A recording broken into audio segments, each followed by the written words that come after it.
Logical degradation. So how do we cultivate trust?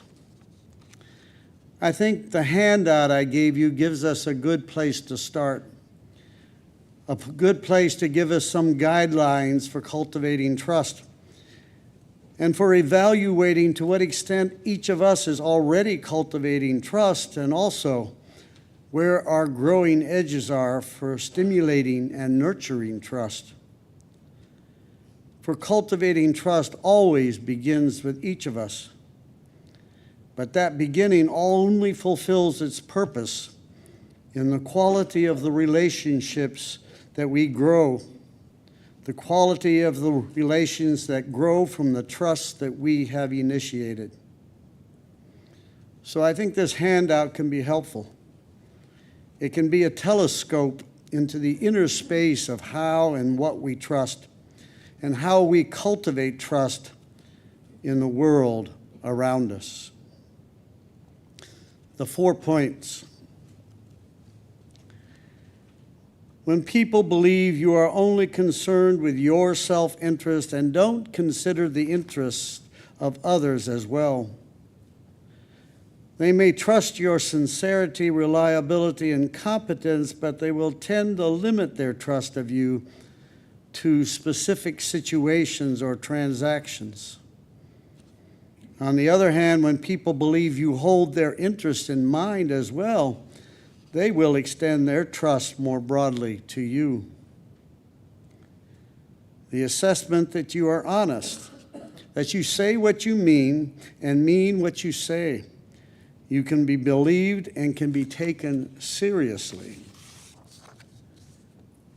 The assessment that you meet the commitments you make, that you keep your promises. The assessment that you have the ability to do what you are doing or propose to do. So stop for a moment and apply each of these to yourself. Are you only concerned with your own self-interest? And it is only by chance that sometimes that self-interest benefits you and others? People's trust of you can only go so far. And extending from this fostering of trust by not limiting your behavior and relationships to only your self-interest strengthens other people's ideas that you are honest, and that bullshit is not your modus operandi. That your behavior is not simply contingent upon your personal needs and agenda in the moment. Do you follow through with what you'll say you'll do, or at least acknowledge your shortfalls? Do not hide behind excuses and blame. And do you own up to what you are capable of doing, and do not try to pretend you are something you are not, or claim you can do something you know you can't do? Now, if any of us, including myself, can say, giving these parameters of trust, you are the poster child for trust, I bow down to you. You, the fully enlightened one, who are truly a bodhisattva, as the Buddhist term is. Most likely, me included, you can see where you intentionally strive to be so enlightened, while still very much falling short of fulfilling these 4 distinctions of relational trust. The key here is to be aware of these distinctions of trust, to be conscious of these fundamental pillars of support for building trust, and not to simply be reaching out from your conditioned, self-serving, and often fearful impulses, which only serve to undermine and sabotage trust. The other side of the handout, the 13 behaviors for building relational trust, dives deeper into specific behaviors you can consciously and intentionally practice. Strive to make them your go-to learned behaviors and not your pre-programmed, conditioned, reactive behaviors that have their origins in ignorance and fear. In a word, their origins in distrust. An informed trust in the world strengthens our faith in being alive. Our informed trust in the world strengthens our faith in being alive. A reactive distrust in the world is contributing to our own assisted suicide as a species, and possibly the suicide of life itself. So faith is already within each of us. Faith is part of the package of being alive. Faith is innate. We perish on the journey of living without faith. But faith needs the assistance of trust to attend to us on the journey of being alive. Trust opens the doors to love. And the purpose of the journey is love. It's the only point of being here. And speaking of here and this community, as part of this community, fostering healthy trust in this community is essential to making this community be a service to all of us. Let us never lose sight of that. It is good to be with other people who are trying to do good well. Trust me. Thank you.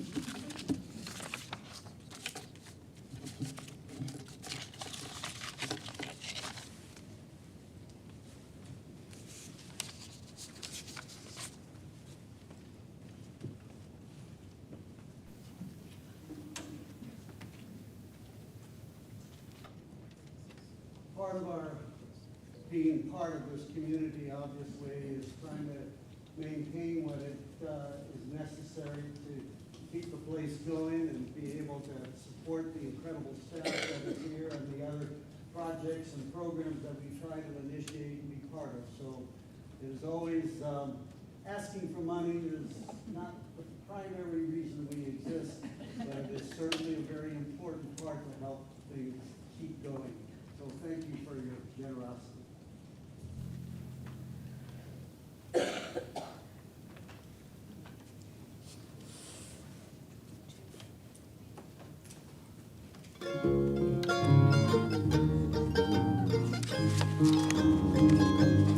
I've been talking in my sleep, counting troubles instead of counting sheep.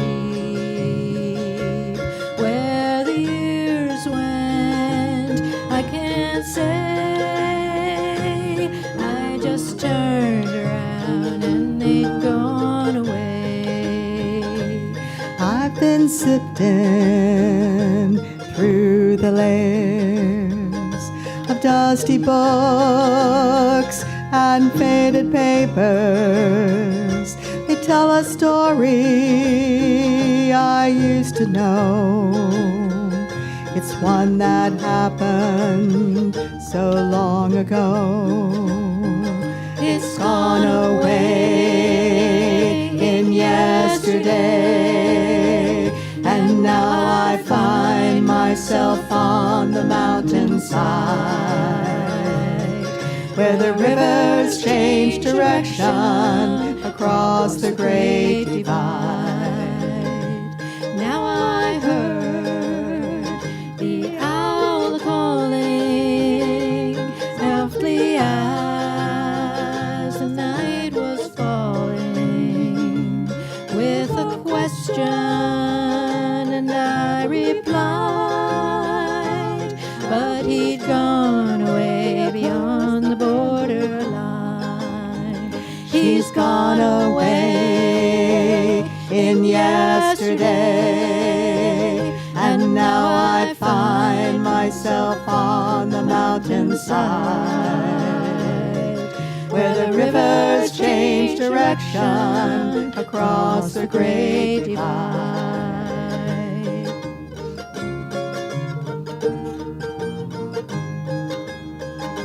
The finest hour that I have seen is the one that comes between the edge of night and the break of day. It's when the darkness rolls away. It's gone away in yesterday, and now I find myself on the mountainside, where the rivers change direction across the great divide. It's gone away in yesterday, and now I find myself on the mountainside, where the rivers change direction across the great divide.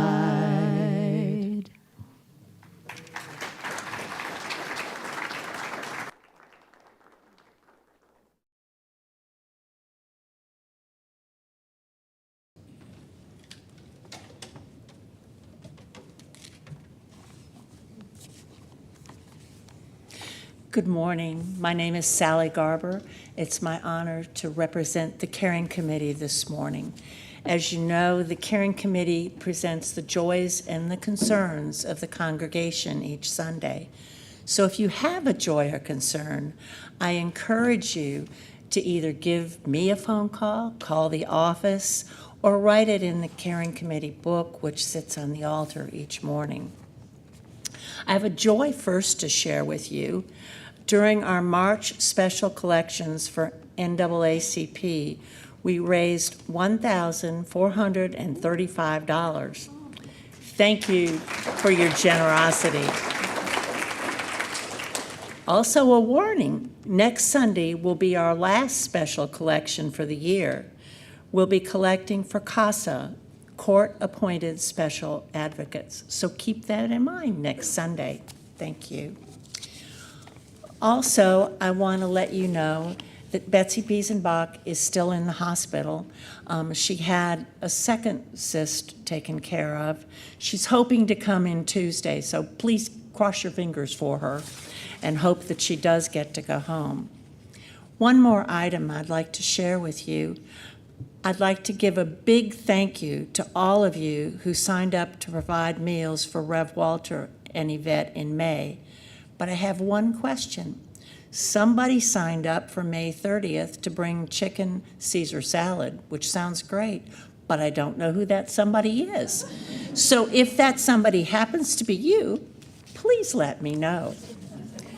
Now, if you have a joy or concern that you're holding on your heart, please come forward during the music meditation to light a candle.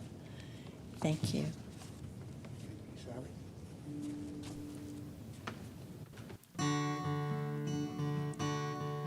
Once you stood below a mountain, now you find yourself surprised. This is the sweet spot of your life. 'Cause this new view compares to nothing, gone the hardship of your climb. This is the sweet spot of your life. And it would seem the ice is melting, seems you've come in from the cold. This is the sweet spot of your life. And all your streams, they are now fuller than what their river banks can hold. This is the sweet spot of your life. So you must hold these days like treasures in the jewel box in your heart.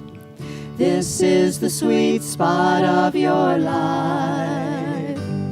For you know well they are most precious. Into an old tree you must carve them. This is the sweet spot of your life. May it only sting a moment when you dive into that blue. This is the sweet spot of your life. 'Cause by the time you hit the surface, it has rearranged you. This is the sweet spot of your life.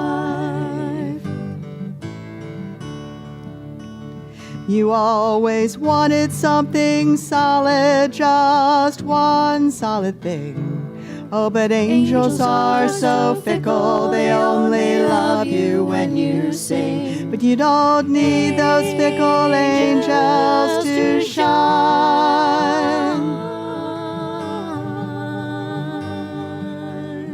This is the sweet spot of your life.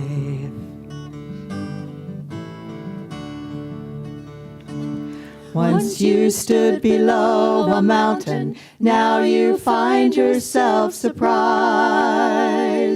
This is the sweet spot of your life. 'Cause this new view compares to nothing, gone the hardship of your climb.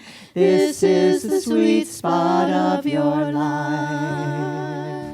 May it only sting a moment when you dive into that blue. This is the sweet spot of your life. 'Cause by the time you hit the surface, it has rearranged you.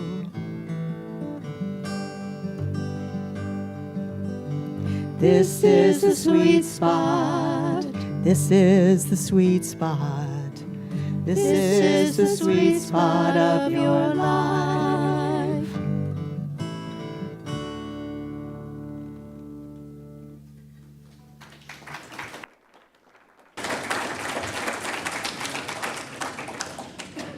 May our prayers be heard and our hearts be restored.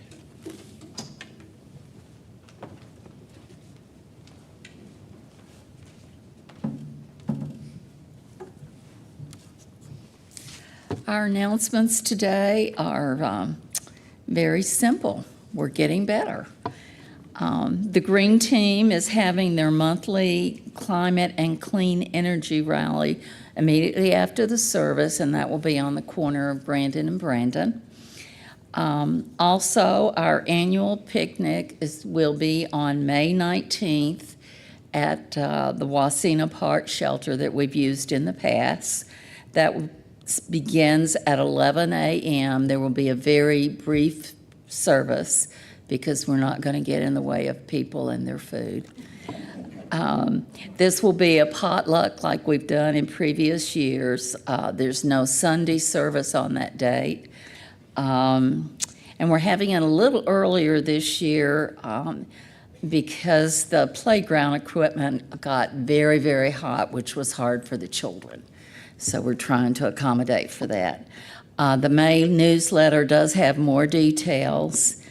And with a lot of our activities, we need volunteers for this. So if you can help out on that day, it would really be appreciated. And Matt is going to talk with us about the generosity campaign. Thanks, Teresa. Yes, we've had a few events over the last couple of weeks, and I know several people were here for some of those.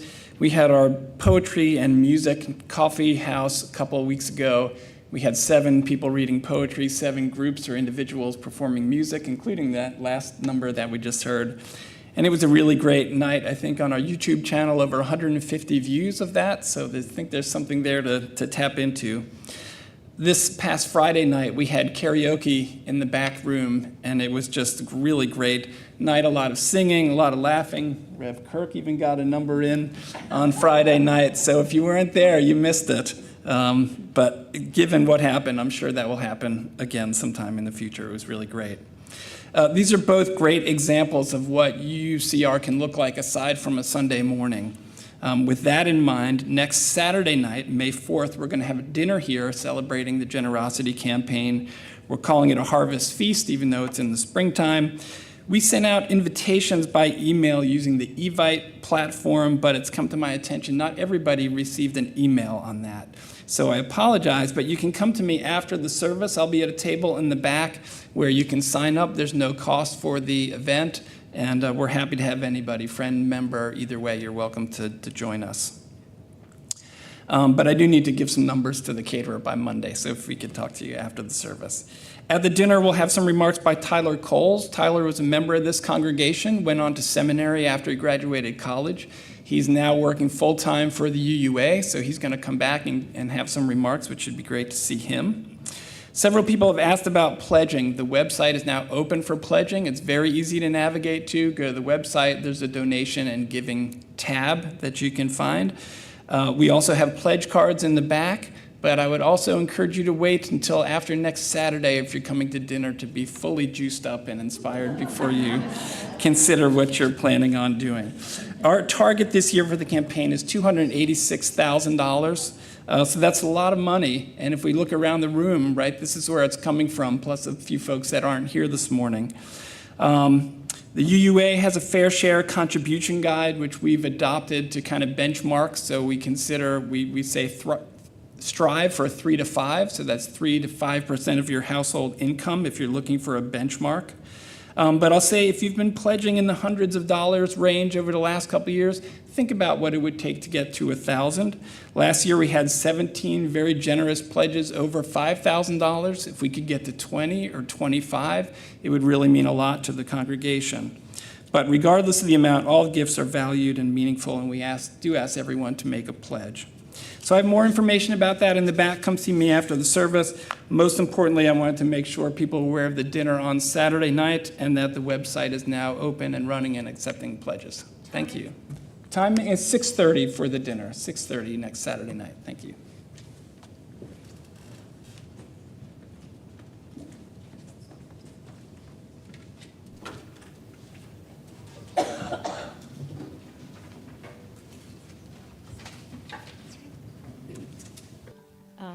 Feel free to sing along.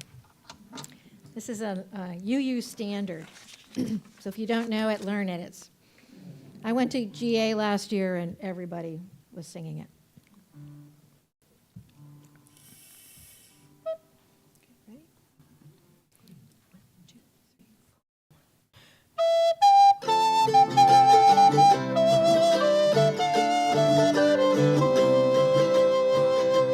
4. We are living neath the great Big Dipper. We are washed by the very same rain.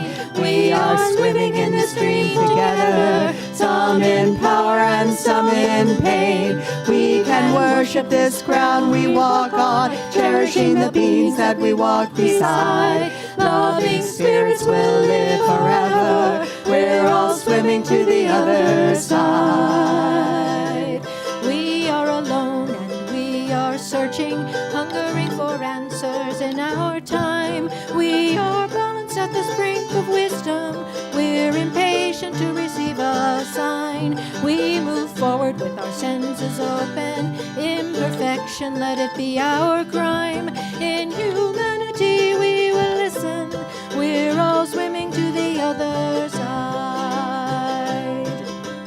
We are living, we are dwelling in these hard and troubled times. We can worship, we can cherish all the ones we live beside.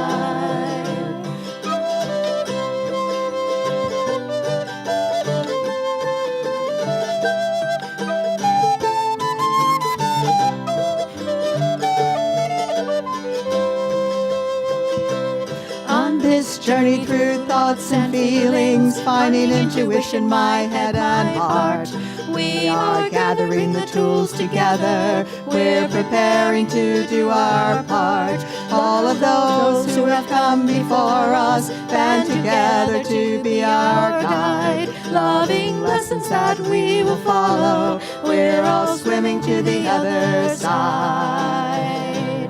We are living, we are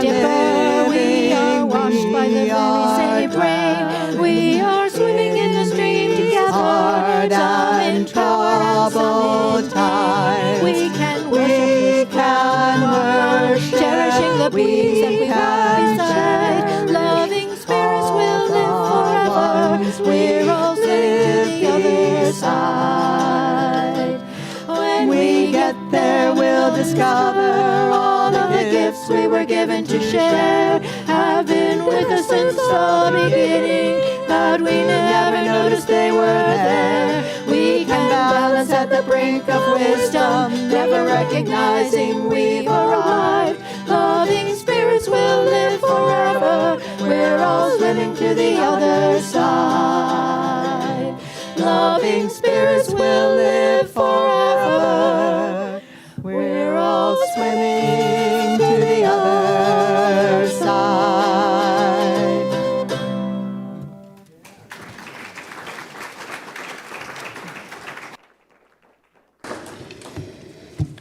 One last time, if you don't mind closing your eyes and just taking a deep breath.